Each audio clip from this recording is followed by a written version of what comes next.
बिस्मिल्लाहिर्रहमानिर्रहीम। अस्सलाम वालेकुम डियर स्टूडेंट्स।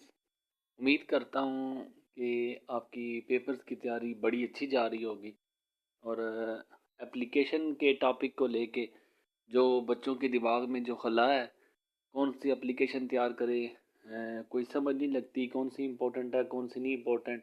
तो इसी खला को मैं इस वीडियो में इंशाल्लाह ताला मैं पूरा करूँगा। बाकी भी आपको मुकम्मल तौर पे जितनी भी टॉपिक्स हैं क्वेश्चन नंबर 1 से लेकर लास्ट क्वेश्चन तक हर एक चीज़ मैंने विद सोल्यूशन आपको मैंने प्रोवाइड कर रखी है, चैनल पे अपलोड कर दिया है। और इसके अलावा मैं वक्तन फ़ौक्तन बच्चों को पीडीएफ भी शेयर करता रहता हूँ। तो रही बात एप्लीकेशन की, ये एक लास्ट क्वेश्चन था। याद रखिए कि बीए में एडीपी में जो क्वेश्चन आता है एप्लीकेशन और लेटर वाला, इनमें दोनों में चॉइस होती है। तो मैं क्योंकि अपने स्टूडेंट्स को जस्ट एप्लीकेशन तैयार करवाता हूँ, तो मैं इसी सिलसिले में आपके साथ भी कुछ एप्लीकेशन शेयर करूँगा।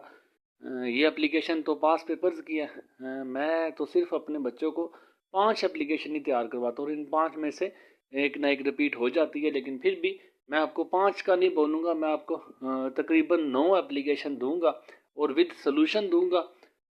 आपने इनको अच्छे से तैयार करना है और इंशाल्लाह ताला आप लोगों को मैं मुकम्मल गारंटी देता हूँ कि इनमें से एक पेपर में लाजमी रिपीट हो जाएगी।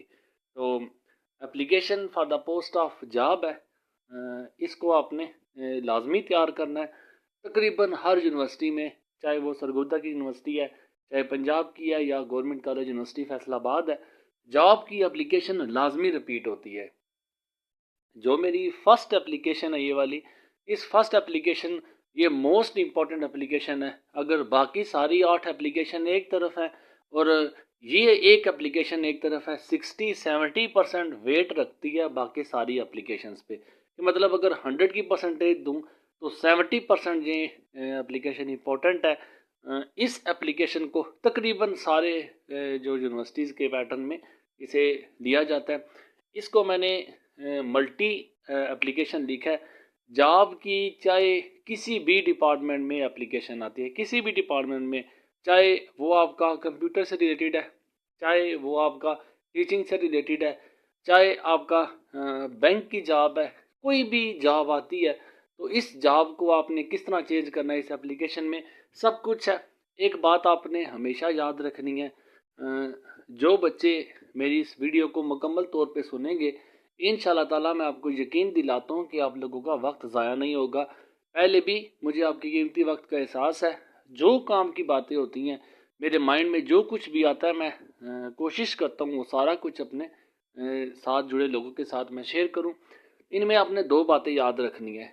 एक तो आपको जॉब एप्लीकेशन या कोई भी एप्लीकेशन लिखते हैं उसका स्केच लाजमी पता होना चाहिए, क्योंकि 15 नंबर की एप्लीकेशन आती है तो 15 नंबर में 6 से 7 नंबर जस्ट इसका जो पैटर्न है, जो इसका स्केच है, वो लिखने के होते हैं। जैसा देखिए एग्जामिनेशन हाल है, सिटी ABC है, मंथ आपने लिखा, डेट डाली, जो कुछ भी है, इसके बाद प्रिंसिपल है, जिसको भी आप एप्लीकेशन लिख लें, जो भी डेजिग्नेशन है किसी भी इंसान का, ये जस्ट आप स्केच लिखते हैं तो स्केच के आपको 6 से 7 नंबर मिलते हैं।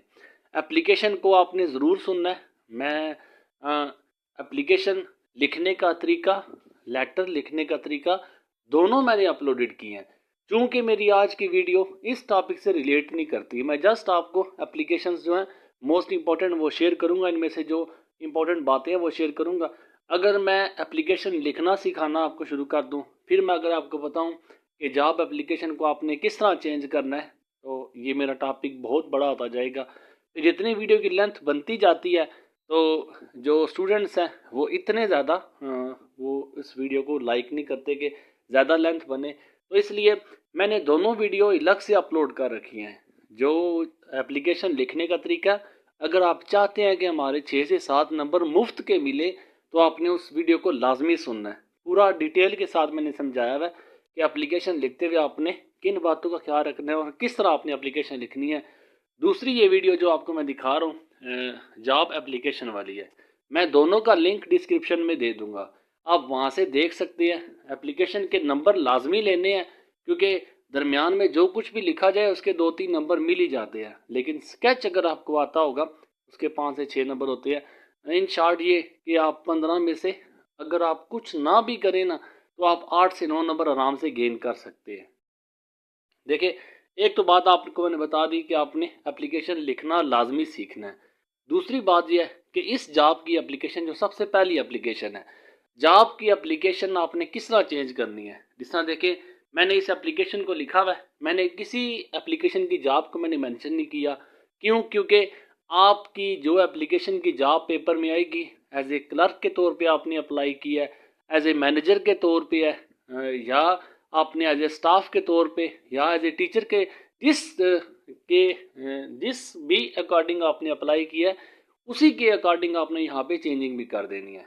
देखिए, मैंने उस पर सिर्फ अंडरलाइन किया हुआ है क्योंकि ये एप्लीकेशन अगर एक मैंने application for the job of vacant post in a college है, कॉलेज में एक खाली सीट थी, उस पर मैंने अप्लाई किया है। इंग्लिश की सीट है, सिविक्स की है, फिजिक्स की है, मैथ की है, चाहे किसी भी सब्जेक्ट की है। आपने उसको किस तरह चेंज करना है ये आपको मैंने एप्लीकेशन की वीडियो में समझाया हुआ है कि आपने जॉब एप्लीकेशन याद रखना बहुत ज़्यादा रिपीट होने वाली है। तो चूंकि मेरा टॉपिक आज का ये नहीं है इसलिए मैं इस टॉपिक को नहीं छेड़ूंगा, जस्ट आपको बता रहा हूँ कि आपने जॉब एप्लीकेशन लाजमी तैयार करनी है। इसको आपने किस तरह चेंज करना है, ये जितने भी अंडरलाइन वर्ड्स लिखे हुए हैं आपने इन वर्ड्स को चेंज करना है। किस तरह चेंज करना है वो मैंने अलग से इस वीडियो में डिटेल से समझाया हुआ है। तो ये दोनों बातें आपने एप्लीकेशन तैयार करने से पहले लाजमी सीखनी है। पहली, एप्लीकेशन लिखने का तरीका आना चाहिए। दूसरा, आपने इस जॉब की एप्लीकेशन, एक ही ये जॉब के हवाले से मल्टी एप्लीकेशन है, जॉब किसी किस्म की भी आती है, किसी भी डिपार्टमेंट में आती है, आपने ये ही एप्लीकेशन यूज़ करनी है। तो देखिए, आपने ये भी सीखना है कि जॉब एप्लीकेशन को हमने चेंज कैसे करना है और एप्लीकेशन लिखने का मेथड, ये दो चीज़ें आपने लाजमी सीखनी है। बाकी रहती सहती कसर जो है, जो बकिया आपकी एप्लीकेशन है वो मैंने एज इट इज़ सारी की सारी लिख दी हैं। पहली एप्लीकेशन होगी जॉब की, वो आपको पता है 70% पेपर में रिपीट होती है, चाहे किसी भी यूनिवर्सिटी का पेपर है। तो जॉब एप्लीकेशन लाजमी आती है, मैं बार बार आपको कह चुका हूँ। दूसरी एप्लीकेशन, दूसरी से जो आखिरी 9वीं तक मैं जाऊंगा, दूसरी, तीसरी, चौथी, पाँचवीं, छठी, सातवीं, आठवीं, उसमें जो एप्लीकेशन लिखी है उसी को मैंने एज इट इज़ मेंशन किया। जैसा देखिए, ये एप्लीकेशन है, रिपीटेड एप्लीकेशन है, इंपॉर्टेंट एप्लीकेशन है। आपने मिनिस्टर को एक एप्लीकेशन लिखनी है, दरख्वास्त लिखनी है मिनिस्टर ऑफ एजुकेशन को for the opening of a primary school उसने ओपन करना है। इस पे एप्लीकेशन, बाकी सारा कुछ स्केच, सब कुछ मेथड आपने एज इट इज़ कॉपी करना। मैंने कोशिश की है कि जो आपका यूनिवर्सिटी का पैटर्न है उसी के अकॉर्डिंग मैंने वर्ड फाइल में मैंने उसकी PDF बनाई है। सारा कुछ इसी तरह आप इसकी PDF भी ले सकते हैं। ऑलरेडी आपके पास मैंने यूट्यूब की बायो में नंबर शेयर किया है, वहाँ से अगर आप चाहें तो इसकी PDF भी ले सकते हैं। बाकी आप यहाँ से अगर स्क्रीनशॉट लेना चाहें तो क्लियर वीडियो है, क्लियर तस्वीर है, आप इसकी स्क्रीनशॉट भी ले सकते हैं। बाकी इसके अलावा किसी किस्म की कोई भी बात आपके माइंड में आए आप ज़रूर पूछें। हो सकता है आज आपका एक सवाल कल को आपके पेपर में गलती का बायस ना बने। तो ये नेक्स्ट एप्लीकेशन नंबर 3 है, मैरिज को लिखनी है for the opening of a new bank account. एक नया अकाउंट आप खुलवाना चाहती हैं बैंक में, मैनेजर को आपने लिखनी है। तो बाकी सारा तरीका वही है, जो एप्लीकेशन है आपने इसी एप्लीकेशन को एज इट इज़ तैयार कर लेना है। बाकी सारी एप्लीकेशन आपकी जैसे मैंने लिखी है आपने उन एप्लीकेशन को तैयार करना है, इसमें कोई चेंजेस नहीं है। ये लैक ऑफ मेडिकल फैसिलिटीज़ है, बहुत इंपॉर्टेंट एप्लीकेशन ये भी है, बहुत बार पेपर में पूछी गई है, इसको भी आपने ख़ास नज़र देनी है। बहुत दफ़ा आपको बता दूं कि रिपीटेड भी है और आगे आने के चांसेस भी इसके काफ़ी हैं। तो मेडिकल फैसिलिटी में आपने याद रखना है, डॉक्टर, लैक ऑफ डॉक्टर्स हो सकता है, लैक ऑफ स्टाफ हो सकता है, लैक ऑफ मेडिसन हो सकता है।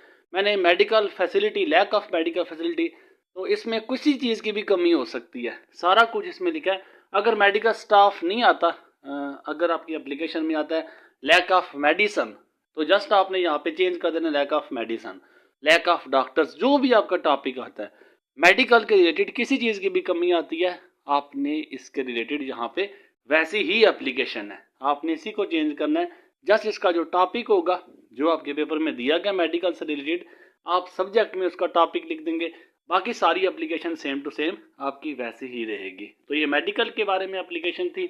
फिर उसके बाद जो नेक्स्ट एप्लीकेशन नंबर 5 है, अब ये प्रिंसिपल के नाम बाकी एप्लीकेशन आएंगी for college leaving certificate, college leaving certificate और कॉलेज का करेक्टर सर्टिफिकेट। इन दोनों को आपने गौर से सुनना है, बहुत ज़्यादा काम की बातें हैं, बेसिक बातें हैं, नोट्स के पीछे नहीं भागना, समझ होनी चाहिए, फिर उसके बाद बंदा लिख सकता है। फिर आप बाद में गिला करते हैं कि हमारे नंबर क्यों कम आए हैं या हमारी सप्ली क्यों आई हैं, हम तो बिल्कुल ठीक लिख के आए थे। एक बात आपने याद रखनी है, कॉलेज लिविंग सर्टिफिकेट और करेक्टर सर्टिफिकेट, अक्सर बच्चे लास्ट टाइम के पेपर में अगर करेक्टर सर्टिफिकेट की एप्लीकेशन आई है तो लिविंग सर्टिफिकेट को लिख के आ गए हैं, लिविंग सर्टिफिकेट की एप्लीकेशन आई है तो करेक्टर सर्टिफिकेट को लिख के आ गए हैं। याद रखें इस चीज़ को, आप फ़र्क समझें। आप जो लिविंग सर्टिफिकेट है, कॉलेज लिविंग सर्टिफिकेट और करेक्टर सर्टिफिकेट, इन दोनों में फ़र्क होता है। कौन सा फ़र्क है, इन दोनों को अपने गौर से आप मेरी बात को सुनेंगे कि लिविंग सर्टिफिकेट लीव से है, लीव कहते हैं छोड़ के जाने को। आप एक कॉलेज में पढ़ते हैं या पढ़ते रहे हैं, उस कॉलेज का जो दौरानिया है, अब हो सकता है कुछ कॉलेजेस हैं उनमें इंटरमीडिएट तक क्लासेस है, 12 तक क्लासेस है, कुछ में डिग्री क्लासेस है, जबकि कुछ में साथ बीएसपी करवाया जाता है। चलिए मैं मान लेता हूँ आप एक ऐसे कॉलेज में पढ़ते हैं जिसमें 12 क्लासेस हैं, आप अभी फर्स्ट ईयर में थे, आप अभी 11th क्लास में थे, तो आपके वालिद साहब की ट्रांसफ़र हो गई है किसी और शहर, आप अपनी स्टडी को कंप्लीट नहीं कर सके, आप दरमियान में ही कॉलेज को लीव करके जा रहे हैं। फिर आप एप्लीकेशन लिखेंगे, अपनी रीज़न लिखेंगे कि मुझे सर्टिफिकेट चाहिए। कौन सा सर्टिफिकेट? कॉलेज लिविंग सर्टिफिकेट चाहिए। क्यों? क्योंकि मेरे वालिद साहब की ट्रांसफ़र हो रही है, मैं अपनी स्टडी को कंटिन्यू रखना चाहता हूँ, इसलिए मैं आपके इस कॉलेज में तालीम जारी नहीं रख सकूँगा, मुझे वो कॉलेज लिविंग सर्टिफिकेट चाहिए। आपको फिर वो कॉलेज लिविंग सर्टिफिकेट के नाम से एप्लीकेशन लिखनी है। दूसरी एप्लीकेशन आती है करेक्टर सर्टिफिकेट में, जिसमें बच्चे अक्सर कंफ्यूज होकर मिक्स कर देते हैं। सर्टिफिकेट कॉलेज सर्टिफिकेट कौन सा? करेक्टर सर्टिफिकेट ये होता है कि आपने एक तालीमी सेशन पूरा कर लिया है, अब आपने वो 12 क्लासेस पूरी कर ली हैं, कॉलेज आप छोड़ने वाले हैं या छोड़ चुके हैं, फिर आप कॉलेज के पास आते हैं, उन्हें कहते हैं कि मैं अपना तालीमी दौरानिया जो है वो पूरा कर चुका हूँ, यहाँ पे मैं 2020 से 22 तक या 22 से 24 तक मैं आपके इदारे में तालिब इल्म रहा हूँ, तो मुझे अब नई जगह पे नए इदारे में या नए कॉलेज में एडमिशन लेना है ताकि मैं अपनी जो स्टडी है उसको कंटिन्यू रख सकूँ, तो मेहरबानी करके मुझे करेक्टर सर्टिफिकेट दिया जाए। उम्मीद करता हूँ इन दोनों की आपको समझ आ चुकी होगी, नेक्स्ट टाइम आप इसमें कंफ्यूज नहीं होंगे या इसे गलत अटैम्प्ट नहीं करेंगे। तो ये एप्लीकेशन है कॉलेज लिविंग सर्टिफिकेट की, इसी कॉन्टेक्स्ट में आपने इसको तैयार भी करना है, ठीक है। ये सारी इंपॉर्टेंट एप्लीकेशन है, इंशाल्लाह इनमें से एक ना एक लाजमी रिपीट हो जाएगी। फिर इसके बाद इनिशिएट द को करिकुलर एक्टिविटीज़, को करिकुलर एक्टिविटीज़ जो आपकी कॉलेज में सरगर्मियाँ होती हैं, आप इनको आपने प्रमोट करना है। इनिशिएट कहते हैं स्टार्ट करना है, तो इन एक्टिविटीज़ को आप स्टार्ट करवाना चाहते हैं, तो इस सिलसिले में आपने प्रिंसिपल के नाम एप्लीकेशन लिखनी है, एज इट इज़ जो कुछ लिखा है, इसकी लेंथ भी परफेक्ट है, और इंशाल्लाह ताला अगर आप एज इट इज़ एप्लीकेशन लिखते हैं तो मैं आपको उम्मीद दिलाता हूँ कि आपके 12 से 13 नंबर पक्के 15 में से आ जाएंगे। फिर उसके बाद नेक्स्ट एप्लीकेशन नंबर 7 है, ये फ़ी कंसेशन है, फ़ी माफ़ी की। आपने फ़ीस माफ़ी की दरख्वास्त लिखनी है, छोटी क्लासेस से भी आप याद करते आए हैं, फर्स्ट ईयर सेकेंड ईयर में भी आपने देखा होगा, तो इसी एप्लीकेशन को आपने कंटिन्यू करना है, जस्ट थोड़ी सी लेंथ थोड़ी सी बढ़ा देनी है, तो क्योंकि क्लास बड़ी है इसलिए इसकी लेंथ भी ज़्यादा होनी चाहिए। तो ये एप्लीकेशन फ़ी कंसेशन की। फिर एप्लीकेशन नंबर 8 है, डिसिप्लिन इन योर कॉलेज, आपके कॉलेज का डिसिप्लिन जो है उसको आपने डिस्कस करना है, बड़ा ख़राब है, इस डिसिप्लिन को आपने अपनी तरफ से इम्प्रूव कैसे किया जाए वो सजेशन भी, बाकी सारा कुछ आपको मैंने पक्की पकाई खीर दी है, आपने सिर्फ इसको खाना है और इसको आगे डिलीवर करना है, बस ये सारा कुछ आपको मैंने जितने भी नोट्स है सब कुछ मैंने आपको लिख के खुद से दिया है। तो ये आपकी सजेशंस भी हैं, इसके साथ साथ इसकी लास्ट एप्लीकेशन है, application of issuance of character certificate. तो इसको मैं डिटेल से पीछे आपको बता चुका हूँ। उम्मीद करता हूँ नेक्स्ट टाइम अगर आपकी एप्लीकेशन आती है तो आप इन दोनों एप्लीकेशन में कंफ्यूज नहीं होंगे। तो ये करेक्टर सर्टिफिकेट और आज की ये लास्ट एप्लीकेशन है, और इसी एप्लीकेशन के साथ आपका जो एप्लीकेशन वाला क्वेश्चन है ये भी सॉल्व होता है। उम्मीद करता हूँ आपको ये नोट्स भी, ये एप्लीकेशन भी और जितने आपको नोट्स दिए हैं ये आपको मददगार साबित होंगे। इसके अलावा भी आपको मैंने फ्री ऑफ कास्ट कहा कि किसी किस्म की भी आपको कोई हेल्प चाहिए, नोट्स चाहिए, गाइडलाइन चाहिए, आप विदाउट एनी हेजिटेशन आप कांटेक्ट करें। जितना हो सकेगा इंशाल्लाह ताला आप लोगों का साथ दूंगा। और मेरे किसी नोट्स की कोई फ़ी नहीं है। आपको बताया आपको जो PDF चाहिए ऐसे भी अपलोड है, मैंने एप्लीकेशंस भी, नोट्स है ओल्ड मैन द सी के, या फर्स्ट ईयर सेकंड ईयर में किसी टॉपिक पे भी आपको नोट्स चाहिए आप कह सकते हैं। जहाँ तक हो सकेगा मेरी सपोर्ट अपने स्टूडेंट्स के साथ रहेगी। जज़ाकल्लाह, अल्लाह हाफिज़, अस्सलाम वालेकुम।